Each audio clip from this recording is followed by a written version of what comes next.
Jazz. Guys, I'm looking this morning and I am just listening to the worship team, you know. Can we just kill the bass a little bit? Increase the tops there. I'm sounding a little bit bassy back end. Maybe you can kill the monitors as well, Jonathan. Thanks. I'm looking at the team this morning, the worship team. I'm looking at all the stuff here, and I'm seeing what you guys have done with what we have, and it's incredible. I'm telling you, it really is incredible. And I've got a sense this morning of just a newness, you know, a freshness, you know. It's like, I mean, we got a little girl on the way. Yeah, but it's like, I don't know what to expect, man, you know, and it keeps me on my toes. You know, if you know what to expect, you just like, you know, and like there's a freshness, you know, and like my missus doesn't know what to expect, you know, and Benny B doesn't know what to expect, but it's like it keeps us on our toes. And I just look this morning and I see this stuff, top quality. I'm telling you, I've studied at like the top business school in this country, and the stuff we're creating and the content that we're creating is top quality. So well done to the team. I just commend you guys. And you know what? Talent it is, but it's just heart and determination, you know? And the Lord looks at the heart and He blesses that. Amen. So well done, guys. Keep going. Well done. Yeah, give them a hand. Give everyone a hand. So we're in this series. Maybe just kill the gain there a little bit. We're in this series called The Lost Sons. And we have kind of introed it. And we have gone through a couple of episodes. And we are on what the Lord gives you, what the Father gives. So there's a story, and if you haven't heard it, we're going to read it just now. But it's Luke 15, and it starts off with the parable of the lost sheep. Okay, 100 sheep, one goes missing, and the shepherd goes and fetches this sheep, brings it home, and straight after that, parable of the lost coin. So a lady loses her coin. She's got 10 coins, symbolizing a wedding band. It's like a woman losing her wedding ring. And we know how that goes. It's happened many times, and there's a bit of chaos and some calls to the insurance. But in those times, it was quite a panic, you know what I'm saying? And like to lose your wedding ring, to lose one of the 10 coins, you know, could cause a bit of a situation. So she finds the coin. She celebrates with her friends. She calls everyone, celebrates with her friends. Then you get the parable of the lost sons, or the parable of the prodigal son, which is a son leaves his father's house and he returns. And we've all heard the story, but we're going to read it again. And the story goes that the father welcomes him in. And it's what Lindsay was saying this morning. The father welcomes us in. And you see, there's 100 sheep, and the one gets lost. Father goes, looks for them. There's 10 coins, one gets lost. The father goes looking. The lady goes looking. There's one son, and the father waits. Doesn't matter if there's 100, 1,000, 10,000, 10 million, or one. The Lord's heart is the same for everybody. The Father's heart is always looking to redeem people, no matter what they've done. See, the sheep got lost. I mean, sheep wander, you know. They wander around. Wasn't its fault. Maybe the gate was open. I don't think so, because in the story, the shepherd, the gatekeeper is Jesus, but it wandered away and got lost. The coin got lost by no fault of its own. It got dropped. And the son went away by himself. And so the Father, in any situation, in any circumstance, no matter what it is, no matter how many or how little, the Father always, His heart is always there, ready to welcome people home. And so We're going to read this, Luke 15. And we're going to read the parable of the lost son. And we're going to focus more on what the son gets when he returns. So John covered the robe and the ring last week. And we're focusing now on what do you receive when you come home. Okay, so can you read this with me? I'm reading from the NLT, Luke 15, verse 11. To illustrate this point further, Jesus told them a story. A man had 2 sons. The younger son told his father, didn't ask him. He told his father, I want my share of your estate now, before you die. That's hectic already. I mean, all our policies, you can walk into Investec, Liberty, your parents have got policies, you walk in there and you say, I want my Toppie's share now. They'll say, kid, this is what the policy says. You're not getting nothing until your Toppie dies, okay? But this guy doesn't want robots. He doesn't want this hard. So he says, my son. So we hear the story. I want your share now. My share now. So the father agreed to divide his wealth between the sons. A few days later, the son packed all his belongings. How's that? A few days, eh? Quick. Packs up quickly. He's cruising. He's got his cash, bags, and moved to a distant land. And there he wasted all his money in wild living. Some other translations say with prostitutes. At the time his money ran out, a great famine swept over the land, and he began to starve. He persuaded a local farmer to hire him, and the man sent him into the fields to feed the pigs. The young man became so hungry, that even the pods he was feeding the pigs looked good to him, but no one gave him anything. I can imagine. You know, I've worked when the Oaks are earning cash and I'm earning not much cash. The guys are buying hot chips there. Yeah, salt and vinegar and everything. And I must go to Spar and buy 2 rolls. Back then a roll was like 98 cents. Now it's R4.50 for a cheese roll. But anyway, and I'm just like, and I'm looking at my bread and tea and I'm craving those hot chips with salt and vinegar. But no one gives you anything. Because you chose that. No one gave him anything. When he finally came to his senses, he said to himself, at home, at my Toppie's house, even the hired servants have enough food to spare, and here I am dying of hunger. You've got to put yourself in this guy's shoes. I will go home to my father and say, Father, I have sinned against both heaven and you, and I'm no longer worthy of being called your son. Please take me on as a hired servant. I just want you to imagine this story. So he runs away, says, please take me back as a hired servant.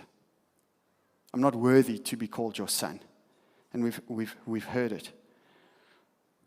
So he returned home to his father, and while he was still a long way off, his father saw him coming. How's this? It says here, filled with love and compassion, he ran to his son, he embraced him, he kissed him. His son said to him, Father, I have sinned against both heaven and you, and I'm no longer worthy of being called your son. So he apologized. He got it in there. So he's coming. The father hugs him. He apologizes. Says, I'm no longer worthy. But the father said to his servants, it's like, thanks, servants, bring my son a robe. Get him the ring. Where's the ring? It says here, get a ring, quick, bring the finest robe in the house and put it on him. Get a ring for his finger and sandals for his feet. And kill the calf we have been fattening. We know the story about the calf. We must celebrate with a feast, for the son of mine was dead and has now returned to life. He was lost, but now he is found. And so the party began. And we're going to hit this quickly because we're going to hit both sides of the story. Meanwhile, the oldest son was in the fields working. When he returned home, he heard music and dancing in the house. There's a jaw at my old man's house. What's going on here? And he asked one of the servants what was going on. Your brother is back. I mean, if you think about that statement, if you really think about it, it should cause something in your heart. He was told, and your father has killed the fattened calf. We are celebrating because of his safe return. What's the celebration about? Your brother's safe return. Beautiful. The older brother was angry and he wouldn't go in.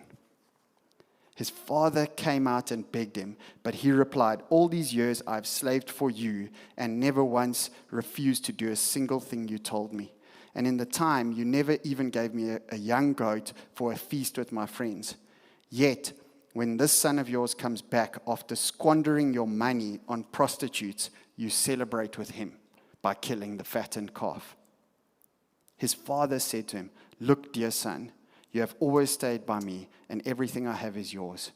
We had to celebrate this happy day, for your brother was dead and has come back to life. He was lost, but now he is found. And there's two pictures here. One, this prodigal son comes home and he gets a bunch of stuff. And the other one is his brother's resentful. He's resentful of the whole situation, and he stands outside. He's like, I'm not going in there. I can't party with you guys. No. I'm angry.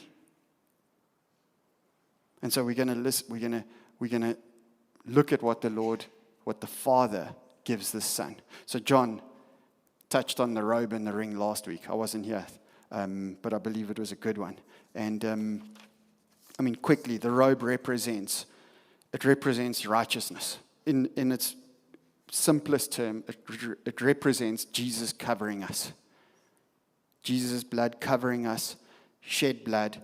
When the Father looks at him, when the Father looks at us, we covered. That's the robe we get when we come back to the Father.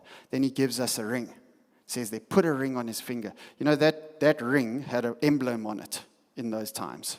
Have you seen in the movies the guy takes the wax thing and he seals the wax envelope and it goes on the rider, and the rider goes to the distant land, and they crack that wax seal?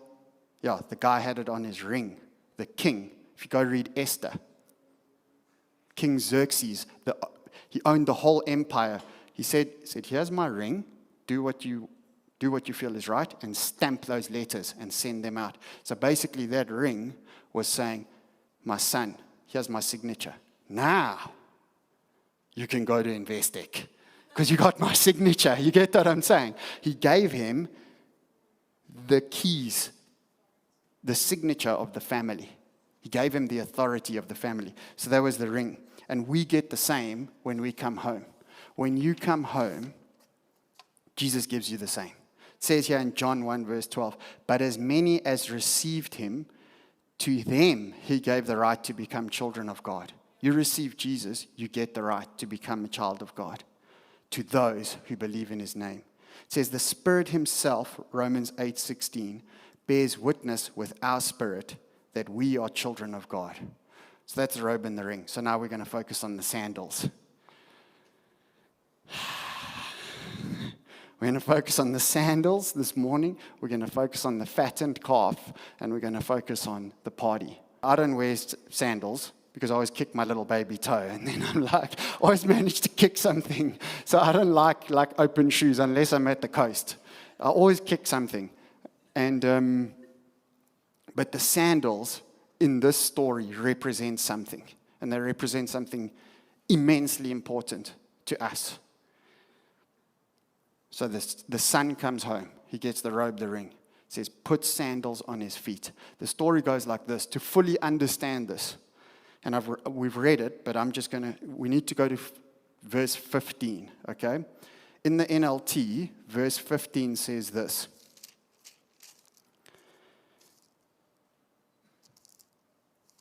He persuaded a local farmer to hire him, and the man sent him into the fields to feed the pigs. But in the King James, it says this. And he went and joined himself to a citizen of that country. Okay? Now, when you join yourself to a citizen, it means you selling yourself into slavery. You're saying, I've got nothing. I took all my dad's money. I spent it. And now I have nothing. And I'm hungry. Do you have anything for me? So the guy says, yes. Go feed the pigs. But first, give me your shoes. Why? He says, give me your sandals. You're a slave. It wasn't common, or it's uncommon, for slaves and hired servants to wear shoes. We're talking back then when this story was written, when this parable was taught. And he takes the shoes, one, to show him, everyone can see this man's a slave, and two, so they couldn't run away. Because back in the day, they didn't have nice tarred roads. It was rocky and hard, and you're not getting pretty far barefoot against men with horses. And so they would take your shoes away to show that you're a slave. And so you see, the shoes represent your rights. Right? Listen to this. I want to read you this. We all know the story. Moses is on the mountain. He's doing his thing, sees a bush burning. He's like, what's going on here? This thing's been on fire for the half a day, and it's not going out. Well, I don't know how long the timing was. He says, this is amazing. Exodus 3, verse 3 to 6. Moses said to himself, why isn't that bush burning up? Even Moses had questions. You know, he had questions. I must go and see it. When the Lord saw Moses coming to take a closer look, God called to him from the middle of the bush, Moses, Moses, here I am. Moses replied, do not come any closer. I just want to show you what shoes represent. The Lord warned, take off your sandals, for you are standing on holy ground. I am the God of your father, the God of Abraham, the God of Isaac, the God of Jacob. When Moses heard this, he covered his face. He was afraid to look at God. So holy ground, you don't walk in there with your unholy shoes. Second story, Joshua. There's an army. There's a fight, Jericho. When Joshua was near the town of Jericho, he looked up and saw a man standing in front of him with a sword in his hand. Joshua went up to him and demanded, are you a friend or a foe? So are you with us or are you against us? Neither one. Don't worry about that. Neither one, he replied. I am a commander of the Lord's army. So he goes up to this guy. He says, are you with us? Are you for us or are you against us? He says, neither one. I am the commander of the Lord's army. What do you want your servant to do? At this, Joshua fell to the ground in reverence. He said, I am at your command. So Joshua is now saying to this commander, I'm now at your command. What do you want your servant to do? You know what the commander says? This isn't in the slides. The commander of the Lord's army replies, take off your sandals, for the place where you are standing is holy. And Joshua did as he was told. See, when you're standing before God, the story goes that this is the Lord Jesus. And he says, I'm not your friend and I'm not your foe. I'm the commander. I'm here to take over. I'm here to take over. I'm not your friend. I'm not your foe. I'm here to take over this situation. So he says, take off your shoes. Right? See, shoes represent rights. You don't have rights in that sense when you're standing in front of the Lord of heaven's armies. You need to put all the things that make you who you think you are, take them off because you're on holy ground. And that's kind of what the guy, the farmer said, give me your sandals. Whatever your father, I don't care what's happening there. You now belong to me. So you're giving up your rights when you give up your sandals. So now this guy comes home. Guess what happens? How's this? So what does he say? Because I think to myself, makes me think, how did he actually get home? Because he had no shoes. I think, like I'm reading, it says there, he's going to go back to his dad. How does a slave unslave himself, run back to his dad? Because he sold himself into slavery. So he must have, I don't know what he did, but he had to get back. And I don't know what you have to do this morning to get back to the Father, but you got to get back. Don't dishonor people. Do it right, but get back to the Father. So how's this? We don't know how he got back, but what we do know is when he comes back, what does he get? He gets the sandals, right? Now, I look at the story, and it says, you think, these sandals it's just a tire. It's just my feet are a bit blistered. It's not just an attire. The Bible says it's the gospel shoes of peace, in a sense. It gives us as believers the ability to preach the gospel, believe it or not. The shoes of peace gives us the ability to preach the gospel. And you see, the shoes represent your rights. When you come back to the Father, He gives you the shoes. Doesn't matter what the older brother thinks about you. Doesn't matter what the hired servants think about you. Doesn't matter what the slaves think about you. The Father has given you your shoes back, and you have the right to be a son, a child, a daughter of God. You see, it's the power to share the gospel in Ephesians. It says that, gospel shoes of peace. Gives you authority. Behold, I give you all authority to tread on scorpions and snakes. Right? Paul says that. Well, Paul's quoting. So, I don't want to really tread on snakes barefoot. In fact, I want some a little bit more solid. But the sandals represent authority to tread on snakes and scorpions. You know what I mean? You see, it also represents the freedom out of slavery. When you're in bondage, you walk into prison. At the door, they say belt, shoelaces, everything, ring, phone, everything. They take everything from you. And you go into that cell. And you do whatever you do until it's the time to come out. And when you come out, what happens? They open the locker. Oh, Mr. So-and-so, here's your stuff back. And that's what the Father was. In fact, He wasn't even giving him he had already wasted he worn his shoes out, gave them to the guy. He gave him the best, the finest robe, the signet ring. I'm sure those shoes were brand new. Oh, it's like I get excited for the guy who comes home, I get excited. And you know what? One more thing. Do you know why He gives him the sandals or the shoes? I know. It's because he's not running away again. It's a big one.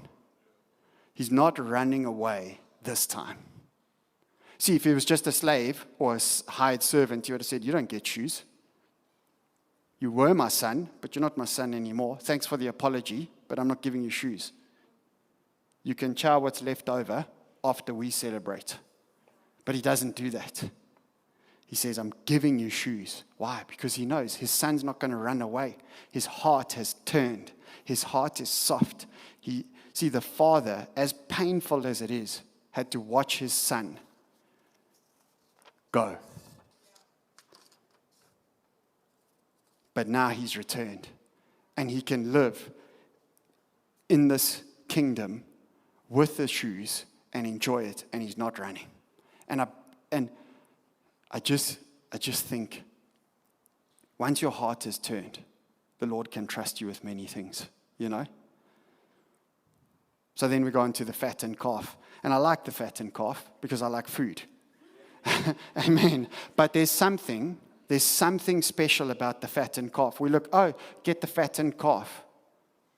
But just tell me, if you've read the story more than 50 times, like I have in the last month, tell me, what led the son back to the father?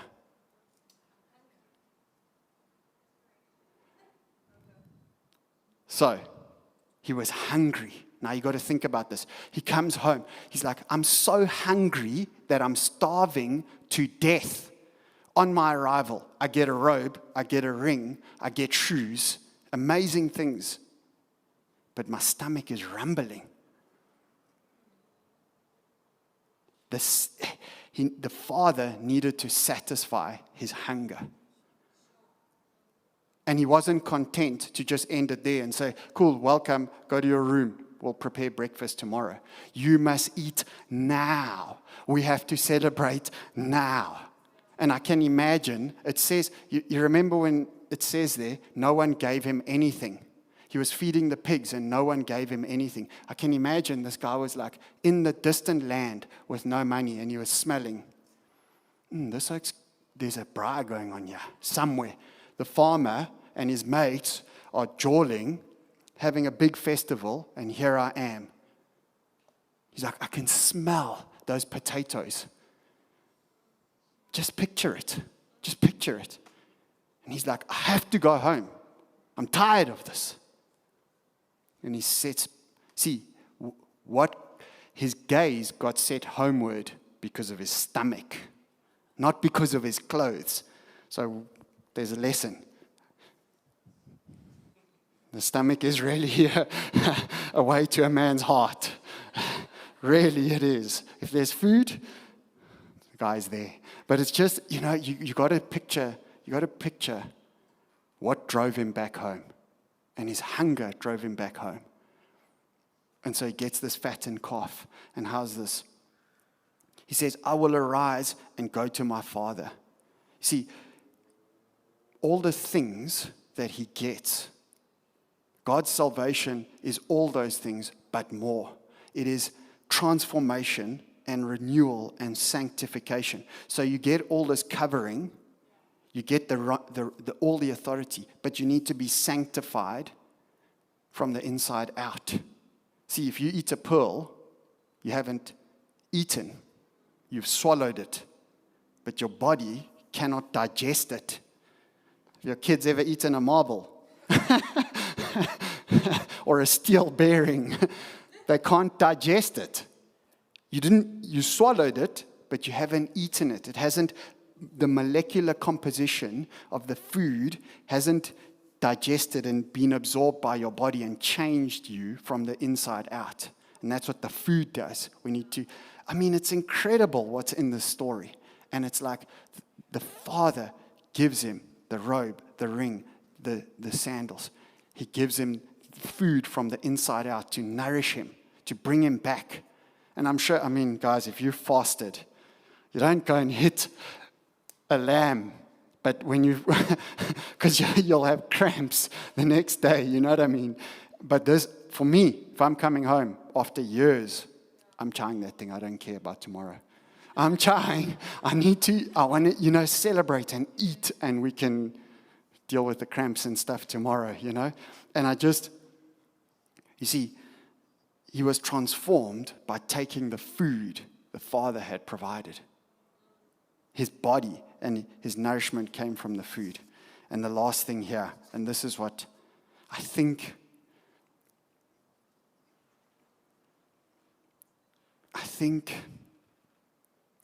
this is a big one, because there's a party.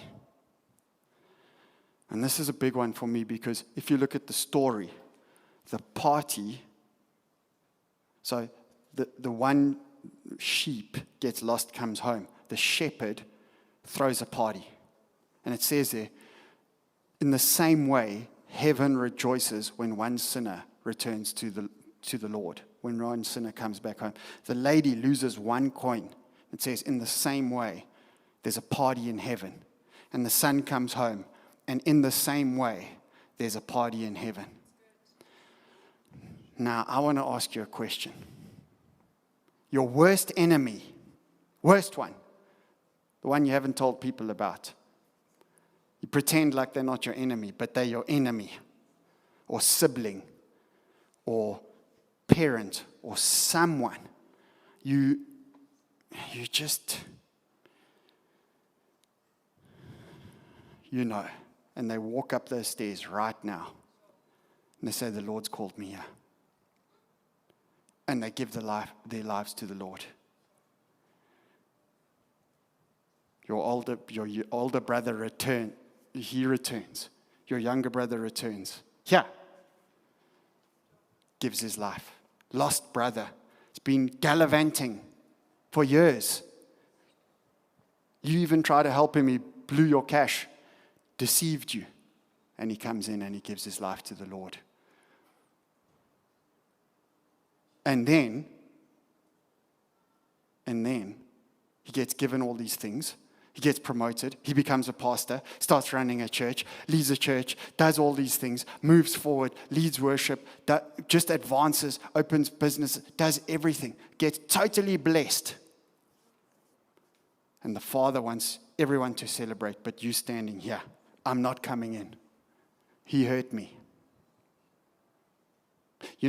The story goes like this. The older brother got double what the younger brother got. You know that? And the older brother, so in those times, when the father would die, the older brother would get, so the first son would get double the inheritance, and the younger son would get the third. And the older brother was the executor of the estate. So he would be the guy who says, you get this at this time, you get this. So he actually had pretty much everything, which we know the story. But in his heart, he couldn't celebrate that his younger brother was still alive. I mean, guys, we know the story. Luke 15 is a story about a lot of us. Prodigals that have ran. But you can be in the Father's house, but so far in your heart from the Father and from the younger brothers. And God is, it says there, holy beings celebrate when one sinner repents. I mean, the Father could have just said, you know what, thanks. You've returned. Okay, where's the list? Give me the whip. Drive the soak. Yeah, you home? Are you hungry? Here's some chow. But we've got a list for you, a criteria that you must meet first before you can inherit what is actually yours. You need to prove yourself first. We don't trust you. We don't actually trust you. Hey? The father could have said to the older brother, do we trust this oak? He doesn't. He says, when you return to the Father, He gives you everything. One shot. No strings attached. Come on. I'm telling you, it's like, but if sometimes you think like me, maybe I'm just the only guy.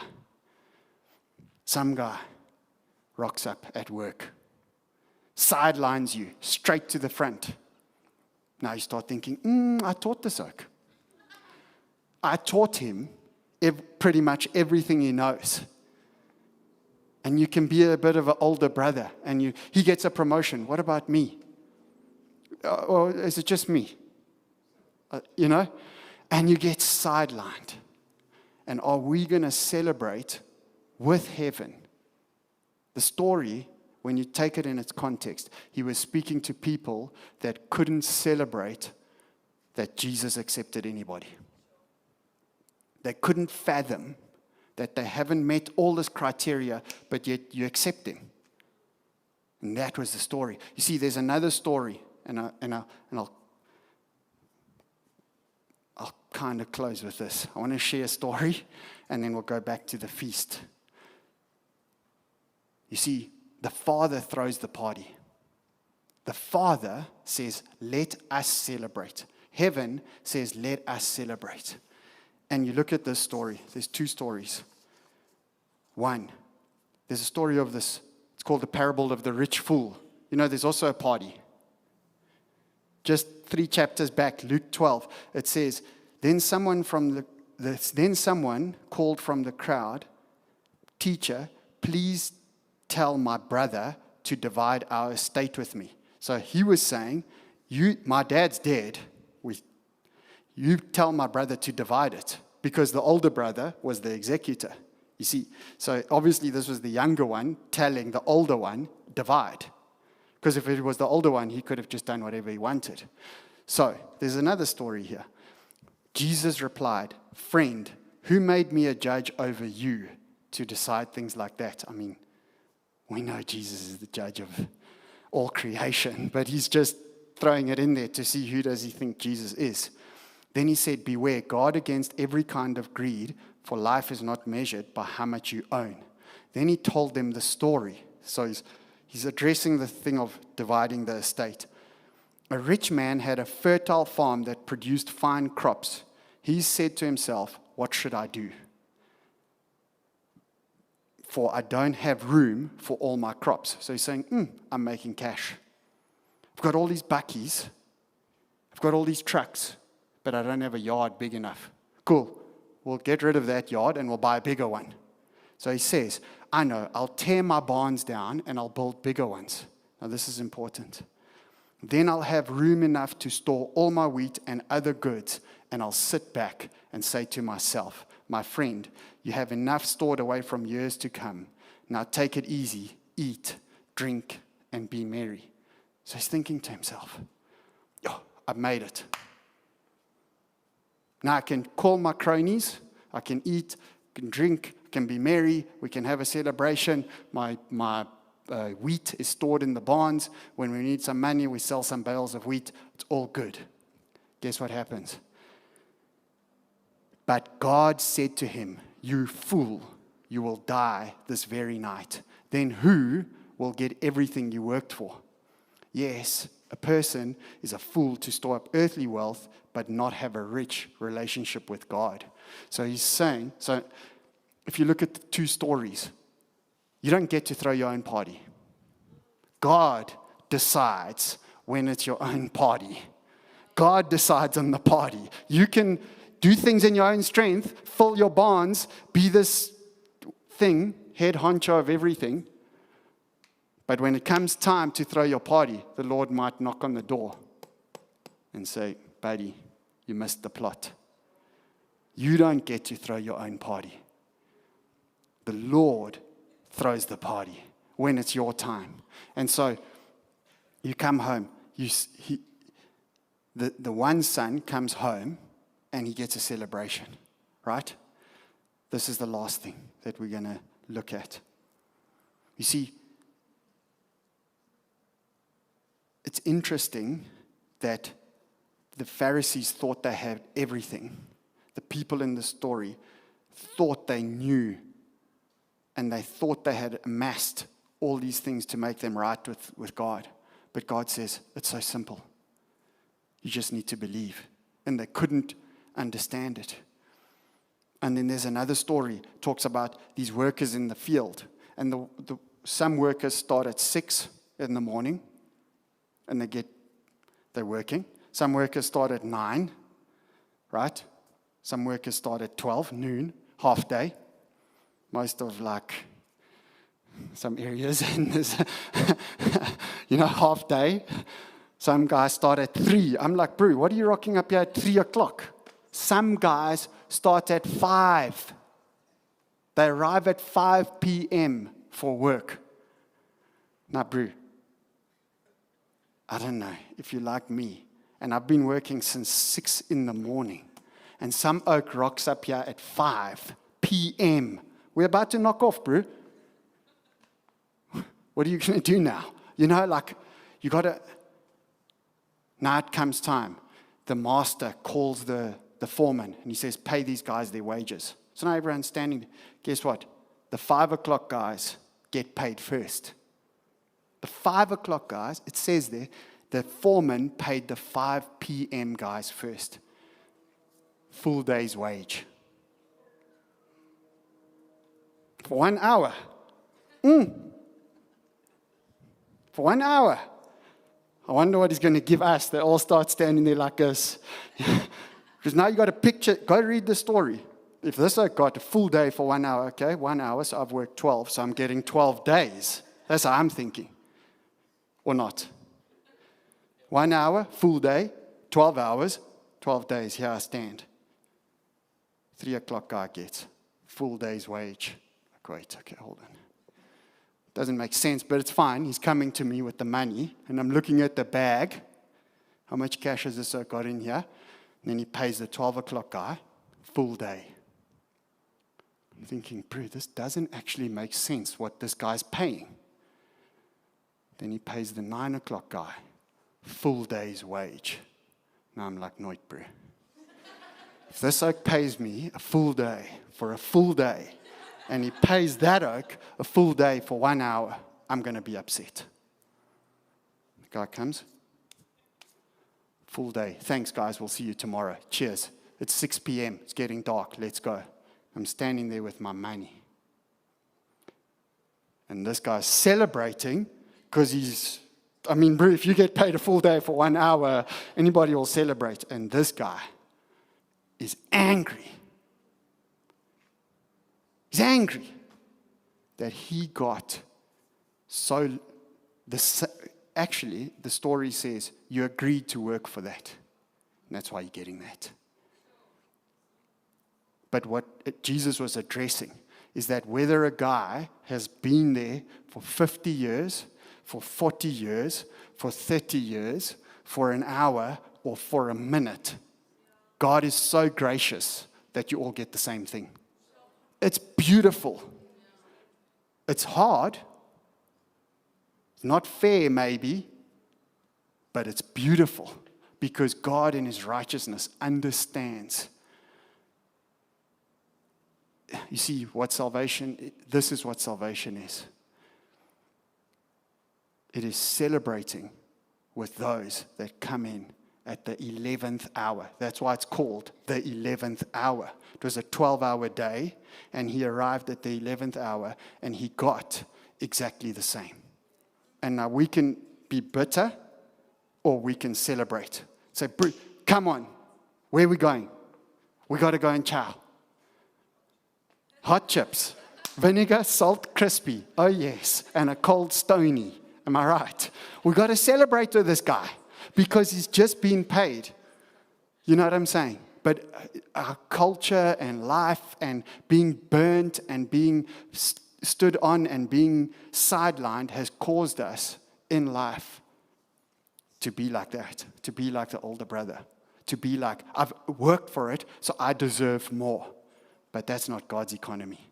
Because you cannot work for your salvation. Oh, it's actually so beautiful. And the reason why, as I read more and more and more,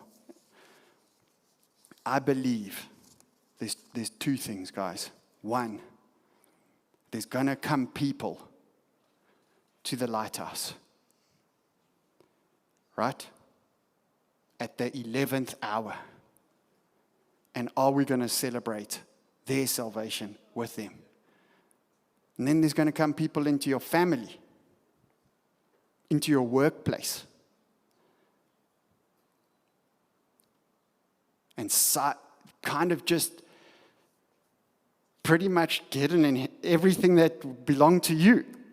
It's split in half now because this person, it's like, and are you going to celebrate with them?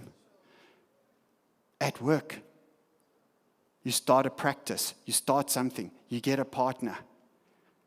You divide it. And what God is addressing here, the Father is saying, I welcome anyone, but do you? But do you? Your wife gets a promotion. Or maybe she doesn't have to work, but you must work. Your kids get promoted. You've been working hard. And they work 1 hour a day for the same wage. Are you going to celebrate them, or are you going to be bitter in your heart? Because what God wants is He wants us to have His heart. And so I think this morning, as we close,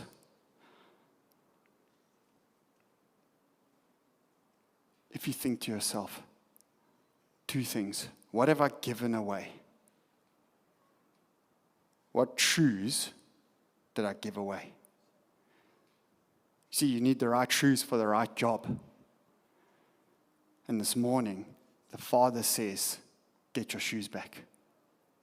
Have you given your rights away in some thing and kind of sold yourself to slavery?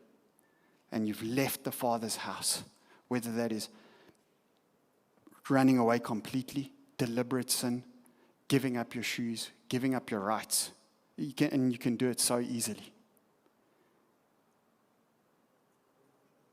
That's called idolatry. And God is calling us home.